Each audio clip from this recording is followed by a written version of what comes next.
Tumekuja hapa Masaki, wameshuhudia kazi nzuri inayoendelea ikiwa ni pamoja na ubora lakini na thamani ya fedha.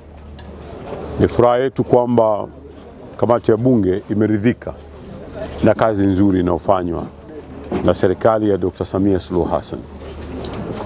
Maoni waliotupatia ni kuhakikisha kwamba tunaendelea kutengeneza nyumba nyingi affordable houses kwa ajili ya wananchi walio wengi wa hali za kawaida.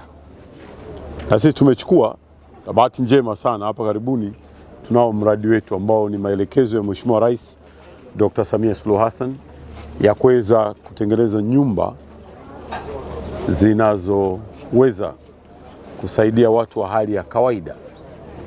Na maono ya rais yalikuwa ni ya moja kwa moja kwamba vijana kipaumbele. Kwa hiyo tuliwapa kazi watumishi wetu TBA wafanye utafiti. Unaposema vijana ni kundi kubwa sana, lakini tunalenga wepi. Tunazo nyumba pale Temeke ziko jumla ya units 174. Tutakwenda kuzikagua hapa karibuni, ziko kwenye hatua nzuri. Maelekezo ni kwamba hizi nyumba ni za bei nafuu kabisa, ambao tunalenga yale makundi ya vijana wale ambao unajua wanapotafuta majumba upata tabu sana, na wakati mwingine wanaingia kwenye mitihani mbalimbali.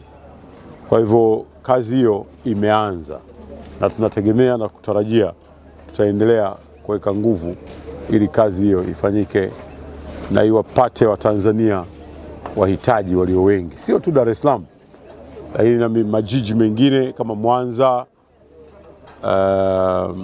Arusha, lakini vile vile Mbeya, Dodoma na kwenyewe kote na maeneo mengine katika nchi kulingana na uhitaji. Kwa hiyo narudia kuishukuru sana kamati ya bunge kwa kuja kutukagua na kuridhika na kazi inayofanywa na serikali. Tunaishukuru serikali kwa TBA, nyumba walizozijenga ni nzuri, quality yao inapendeza, inaonekana kwamba wanasimamiwa vizuri. Tumeangalia serikali jinsi inavyodhamiria kutatua kero ya makazi kwa wananchi. TBA wamepewa dhamana ya kujenga nyumba kwa ajili ya watumishi, na baadaye tulishauri serikali kuhakikisha kwamba TBA wapewe dhamana ya kujenga nyumba si za watumishi tu, wajenge hata kwa wananchi ambao wana nafasi ya kuweza kuishi kwa gharama zilizo nafuu. Bunge limeshauri kuhakikisha miliki walizonazo wanaziandaa na kuzijenga ili kuondoa migogoro ile ya ardhi ambayo inajitokeza mara kwa mara.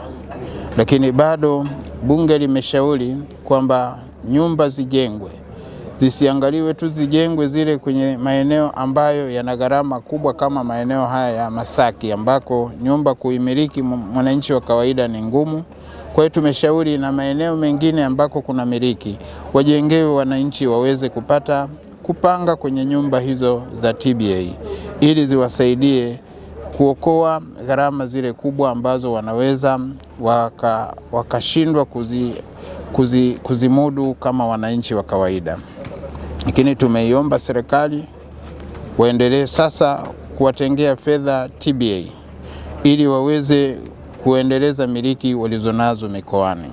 Tuna maeneo ambayo tunafahamu kwenye mikoa ya Arusha, Kilimanjaro na kwingineko kama vile Mwanza, bado wana maeneo ambayo wanaweza wakajenga, isiwe tu kwa ajili ya wananchi wa jiji la Dar es Salaam. Kwa hiyo haya wameyachukua na Mheshimiwa Waziri atayafanyia kazi.